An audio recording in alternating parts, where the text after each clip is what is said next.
为着要让菜色当来抵抗高温甲寒流，农业部是辅导农民来引进智慧的设施，提升生产的品质。伫桃园八地区的生产合作社，嘛甲农改场来合作，生产高品质的糖食菜，专门提供给鼎泰丰。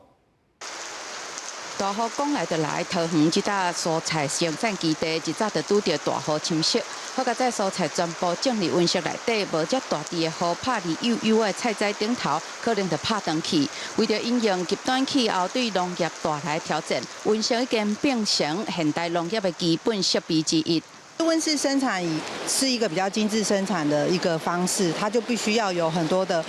科技进来，它可以协助它，可以整个生产更稳定，然后品质可以更好。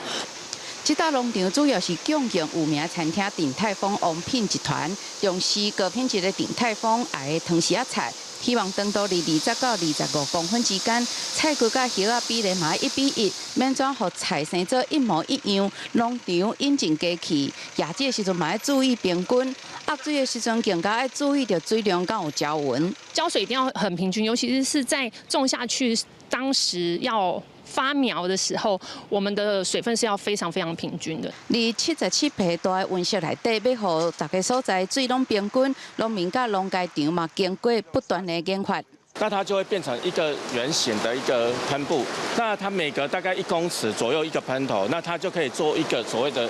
覆盖。对间温室，什么时阵应该压制，什么时阵应该移湿，压水的水压又该如何？农业部协助农民导入人工智慧，合作社表示，伫欠工的时代，安尼做节省能力，当年省下80几万的人事费用，另外嘛省下几十万的电费。公司新闻林俊文、彭耀祖、桃园报道。